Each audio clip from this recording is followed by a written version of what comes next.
for today's cup of coffee with double scream. Double scream. Oh God, we had to go out in public. Yeah.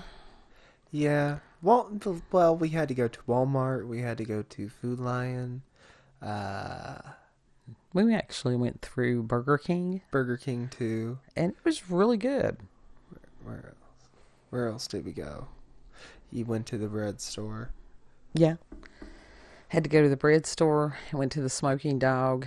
Mm-hmm. Because if we've got weather coming in, we do not want to run out of smokes or coffee. No.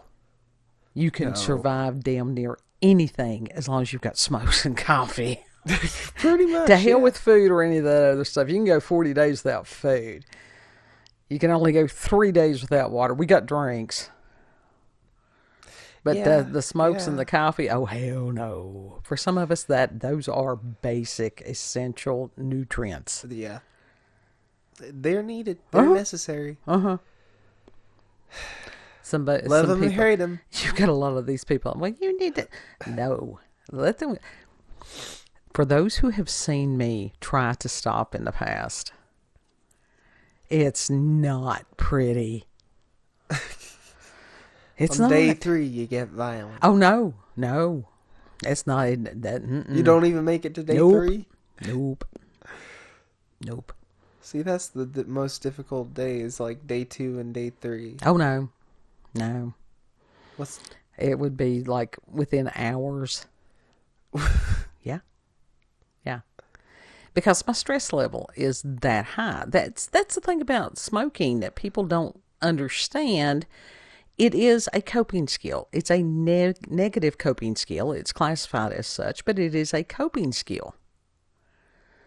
And most people that have anxiety disorder, depression, anything like that, a lot of them will gravitate towards cigarettes. It's a matter of self-medication. It is. Or self-poisoning. It's like this. At least I'm not on Xanax and catching a shoplifting charge. We were talking about that a couple of cups back. You ain't a crackhead. No. On a roof for 2 nights in a row. God love you. He did make it down, or at least, God love her, Harriet Bowie had made a comment, and I told her, I said, well, he's not on the roof anymore, and I don't see anything that looks like a body lying in the yard. So it's good. Yeah. You're good. He survived. That's good. It's always a happy thing when somebody completes their task safely. I didn't die today. It's a good day. Or is it? We don't know. It's your perspective. It is. It is a matter of perspective. But no, it was just a matter of... I got myself fucked up after watching Nefarious there. Yeah. The perspective. That is... I talked about this, and I think I did... That was a video that I did by myself because a kid didn't watch the movie at that time. And it is called Nefarious. And I urge everyone to watch it. It's not what you think it's going to be. But it is a matter of a psychiatrist going in to talk to an inmate who was on death row. And he had to make the psychological evaluation of whether this person was sane or not, because if he was deemed insane, it would have stayed the execution. Now let that sink in. This is our system right now.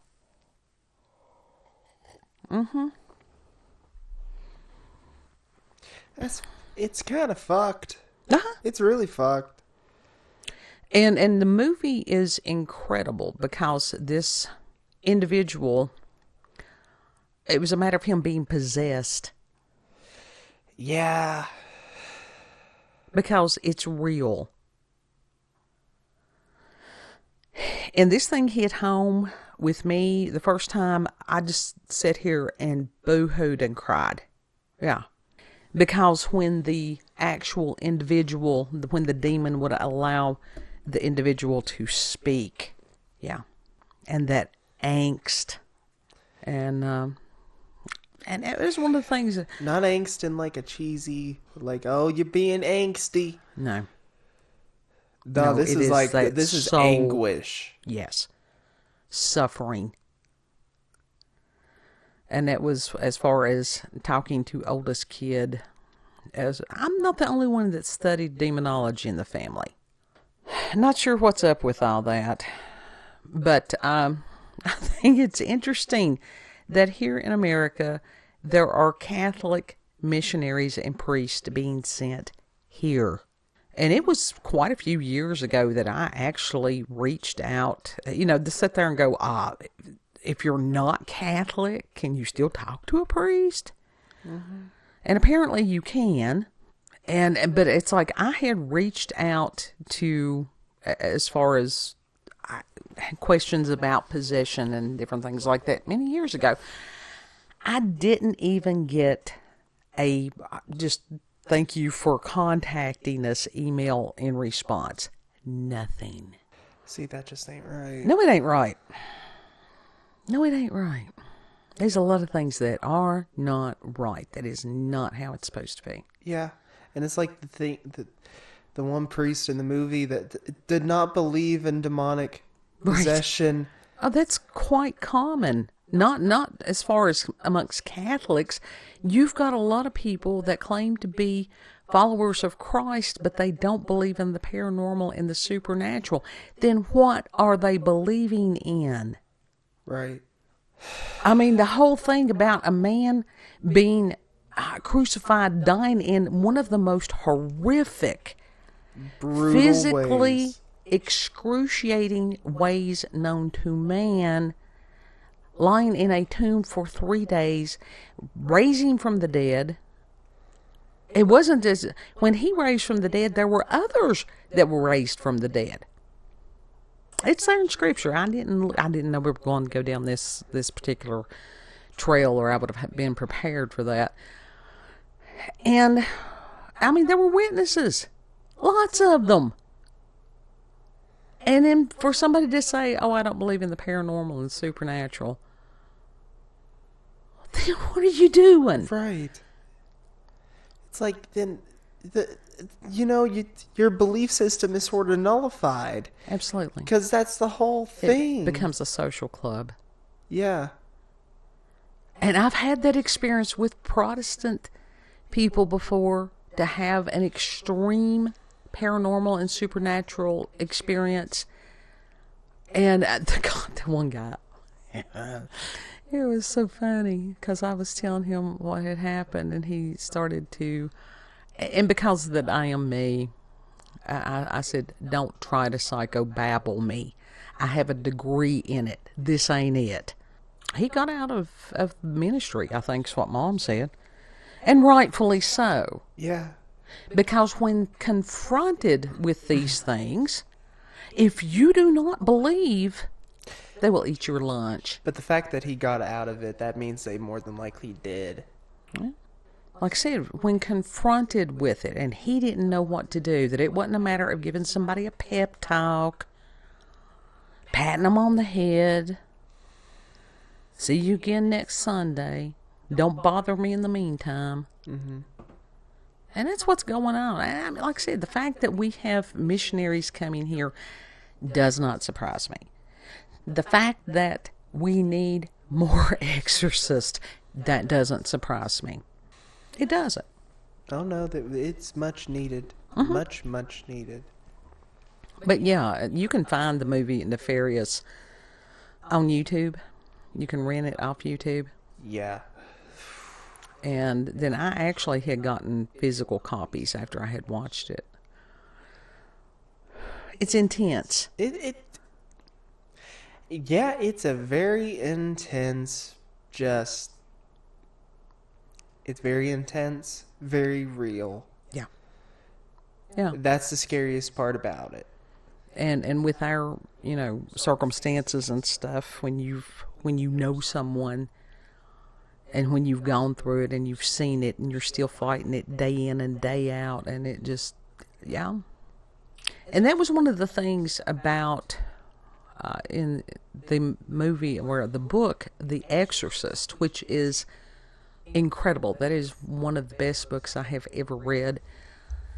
And there is, I'm not even going to try to poorly paraphrase, so I'll just try to give a summation, that the actual target of the demon is not the person that is possessed, it is the intention of the demon to destroy the family, the loved ones. Which makes perfect sense, because people, when they come out of the possession, there is such a thing as transient possession. There's different types of, there's oppression and, vexation and different things like that. I don't have notes in front of me right now. There are books. There's so many books. Yeah. They don't remember. And you can tell them, why did you? You did. And they're like, no, I didn't. That wasn't me. And that, my God, I don't even have words to describe the look on somebody's face when you tell them that they've done something heinous and they have no memory. None. Whatsoever. And to not have control. And to that feeling of, as a family member, that helplessness. It's agonizing. Yeah. It's a hellish experience. And there are many going through it, but not that many that are willing to talk about it. That are the ones that would talk about it. Who do you talk to? That's the thing. That's when you go on the internet you tell your story. Well, that's what we've been doing for years. There's people all over the world. Right. All over the world. So this does give them an opportunity to share their stories as well. It does. And for your story to be heard. Well, I've been telling it for years. But to get a different viewpoints from other people as well. Sure. Well, and that's what we do. And even as far as just our general daily fuckery that we produce, there's multiple reasons why we do what we do. And that's just like the chicken that Grok made as Chicken Little. The one that was always screaming that the sky was falling. The sky is falling. The sky is falling. That's catastrophizing. The game is on sale right now. Chicken Little? Yeah. God. It was for PS2 originally, but now it's on Steam. But that is what the algorithm is rewarding right now. The more sensationalistic that a thumbnail is, or a title is, or whatever, it's always trying to one-up it. Because the algorithm does reward that. And people will click on that. And I do have the question, and with this question, I'm not intending it to be as like a snarky whatever the fuck. Hasn't sensationalism always sold? Hasn't it always? So what would make this any different? Like as if it was, newspapers or television programs. Well, you've got to realize what sensationalism does. It's not just a matter about a momentary clicking and watching a video. It numbs. It does. Yeah. It very much, I think that people have gotten to the point, they are just burnt. And that's the reason that it's always, oh, well, this worked and that worked and this one is saying this and the world is ending and this is happening and that so-and-so's blowing up and so-and-so is the blah, blah, blah, blah. It's always this perpetual, the sky is falling. And so people, if something really does happen, it's like the little boy cried wolf on that. Like the drones that they stopped reporting on? Yeah. And kids saw something weird in the sky when we got home. Yeah, I step out the car and I'm like, that one star is really bright. Plus I saw like a plane thing that did not look like a normal plane. Yeah, there were two of them. Yeah, two of them. And then as soon as that one plane like passed by, I just saw something like sort of light up all of a sudden, and then like this happened so fast I can't even like no joke, this was probably like half a second to a second. It literally just sort of lit up and then shot to this like left side of the sky, at least from my view. Yeah. And was just gone. Like, it looked like if you got a piece of paper and then you just drew, like, just went like, that's how fast and that's how short it was. Or at least how it seemed. That was quick. There was nowhere for it to be. There was nowhere for it to disappear to. No clouds. And instead of us having a freak out response, it was just sort of like, oh, okay. No, not for me. It was like, oh my God, I saw something. I finally saw something. What? Yeah, no, I'm just... Giving me that serious look of like right after. I'm a it's serious like, person.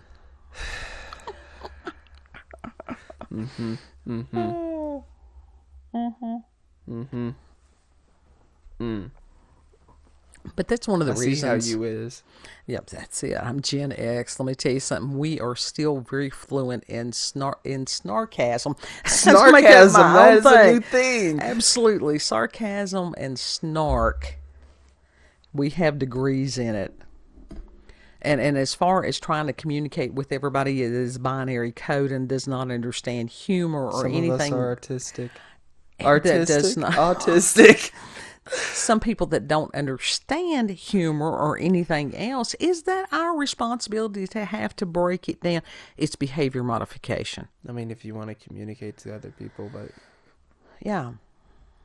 Well, again, with the algorithms, you've got to make it as sensationalistic as possible to get to clicks. Well, that's not the same thing as, like, sort of, like, explain it to me like I'm 5. Well, I mean, yes and no. And it's just like, and I'm not lamenting in the least. I'm observing, I'm noticing. Some of the ones that there's this one dude that he's got a huge following. And it will be, I mean, he's got all the well-produced thumbnails and he's got the clickbait titles and people do watch the stuff. They're not clickbait. And you listen to him and you're like... He's full of shit. He's not saying anything. Oh, I thought you were talking about someone else. No.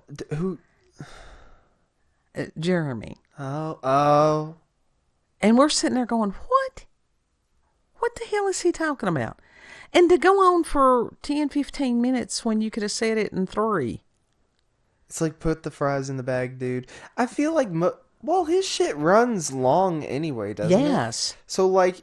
Dude, you don't even have to hit that 10 to 11 minute goal, dude. Well, you're good. The thing is, on some of that, he's also, and I don't have a problem with this, he's selling his products and different things like that because that is a business model.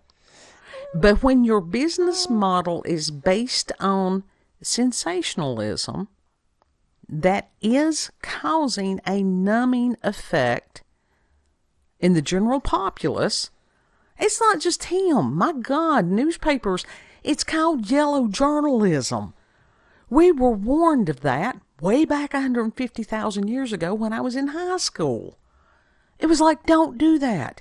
Because when you do that, you lose credibility. You do. But people don't want to... Again, the sky is falling. The sky is falling. People don't take that into... account, and if they do, they're like, okay, into the trash it goes. I don't know that that's also not part of the plan. Oh no, I think it's fully part of the plan. Fully. Because if something... a nation divided cannot stand, and that's also true. You keep them in panic mode all the time. Yep. It's easier to herd them. Yeah, because it does take a toll on you. When you have chronic stress, it takes a toll on you, mind, body, and spirit. Humans are not designed to live in a pressure cooker continually. No. Not, no. We're meant to be gardening. We're meant to be like tending to animals and building shit, making shit, stuff like that. That's the reason that there are off buttons on these damn devices. Yeah. And that was just like Kid and I, other than going, where are you? Which aisle are you in? So I'm over here by the rice. That's the only time that are to play music. Yeah. But you see these people walking through the stores, and especially, it's like if you're on a cell phone, find you a spot. Stand there in that spot, hopefully out of somebody else's way. Don't be standing in the middle of the damn road. But you've got people that will do that, and it's like, dude, just get out of the road. Mm-hmm. And I've done that. I hate talking on the things in the store. I do. But there are times... It's not like people need to be listening in on your conversations anyhow. Exactly. And it's like I have had some really interesting calls that I had to take in the middle of the wall of Mart. A lot.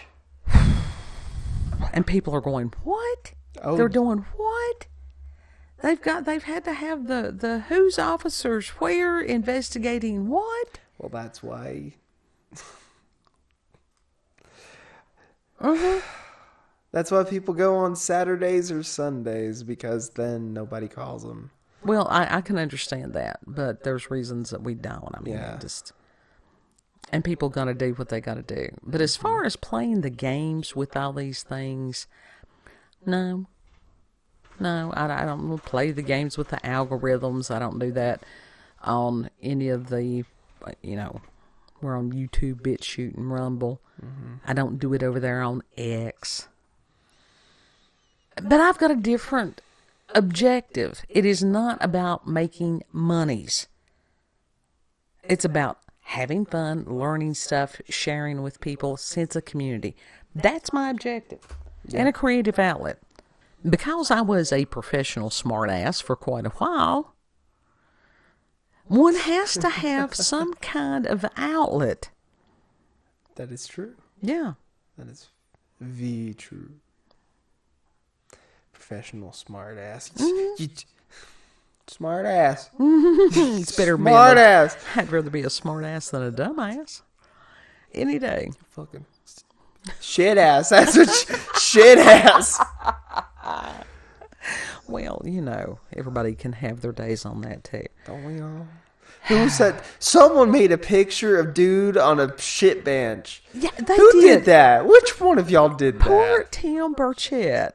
Now, he is brilliant. As far as following him, he is representative from East Tennessee. Who put him on the shit bench? And somebody had a picture of him sitting on the bench covered in shit. And I'm like, my response was, this person took the technology that they could have done something beautiful or inspiring or whatever, and they used the technology to create this. I said, that says a whole lot about that person. Doesn't say anything about Mr. Burchett. No. The shit bench. It's about as bad as the shit pickle and Mr. Hanky the Christmas poo. Oh, shit. I forgot to do the Mr. Hanky thing this year. It's okay. I'm not sorry I missed South Park. God. South Park. No, it's horrible. It's horrible. He brings you gifts of mirth and shits. Oh, God. We have devolved. We have totally... I don't think we have. Bottom is in sight. That's what concerns me. I mean, in all honesty, it's not far from the past. There's been jokes like this in ancient times. Well, of course there was. Humans have always been humans. Yes. They found ancient Roman graffiti that it was a dick pic. Because there's always been 12-year-olds, and then there's always been adults who had the mentality of a 12-year-old. So with any of this, the sensationalism, all that stuff, Nah, I don't play that game. What's the point?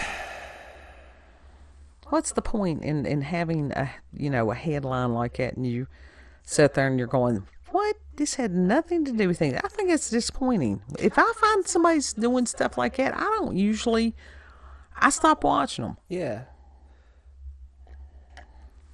Well, there's also a difference between a sensationalistic title and a enticing or exciting title. That's true. Like, for example, those people that do the primitive, what is it? Primitive building, whatever the fuck. Uh-huh. Their titles are really good. They're basic. They get the point through. They have the thumbnails of the stuff that they've built. Yeah. That's what draws people in on that. Yeah, that too. Yeah. So that's pretty cool. Mm-hmm. Alegria. Huh? Alegria. Yeah. Good stuff. Yeah. Focus on the good stuff. Yeah, we've got one more day left in this year. We're recording this on December the 30th. Tomorrow will be New Year's Eve. And also, I have finger foods to cook tomorrow. This has been a theme lately, though. It's like finger foods. Well, no, create not. It's time to like create, not consume. That's what I've been hearing a lot lately. That is part of the Aquarian thing. Yeah. How much is enough? Of what, creating? Anything. No, I mean, as far as consumerism, how much is enough? I went through this years ago. You get burnt out after a while. Yeah. Yeah. But this goes to along with anything, though. Mm-hmm. But it is a matter of creating and forming relationships and communities, families, strengthening those bonds, those ties. Mm-hmm. And that was like, honestly, I was concerned that dude would fall off that roof. I was sitting there, I prayed the whole time. It was just like, please God, don't let him fall off that roof. He's creating. He was creating something, cracked out or not. That was to have 48 hours of hard physical labor like that. And it was just like, damn. Yeah. It's like, more power to you, dude. He got her done. Yeah. And sometimes people have to do what they have to do. They have to make tough decisions. But I'm just grateful to God, like I said, that he didn't fall. Yeah. Yep. Final thoughts, kid. Don't listen to the sensationalism. Yeah. And that's what most people do anyway. They go off the titles and they don't read the articles. Exactly. And so what are they doing? They're out here making these claims and they haven't even read the shit. Right. But that's basically the same thing as gossip. You don't got the full story. Well, it was like Styx Hexenhammer the other day. People had started making these comments based off of the title of his video, and they hadn't even listened to what he said. And he called them out on that. Mm-hmm. Never assume what Styx is going to say. Never assume what we're going to say. Don't assume shit. Assumptions make an ass out of you and me. Absolutely. It looks like people would have learned that by now, but no. In some ways, we have devolved as We have. Truly. You want to tell them where we can be found? Mm-hmm. You can find us on BitChute, Rumble, and YouTube at Orlando's Cup of Coffee with Scream. Also check her out on X, previously known as Twitter. Orlando COCWS. Yeah. Mm-hmm. We know, and his Twitter thing is there in the description box. His is easier to find than mine is. No, it's not. Yours is Orlando COCWS, all one word. I put yours up higher in the description box so they don't have to dig for it. No, let them dig for it. Yeah, I'm just... And we know that we're preaching to the choir because our Podling pirates are not stupid people, or they wouldn't be here. Nope. Because stupid people they don't get it. And this is why we are so appreciative of anybody who would take the time to ponder with us, to take the time to make a comment or give it a thumbs up or whatever it is, or to share it with somebody. Sit there and go, hey, listen to these people. They're kind of amusing. A little bit crazy. Whole lot crazy some days, but a little bit amusing. It's like, go listen to the rednecks talk. They bitch about stuff. Yeah. Yeah. Know that you are loved. Treat other people the way that you would like to be treated. And Lord willing, we'll see you on the next cup. Mm-hmm. Bye.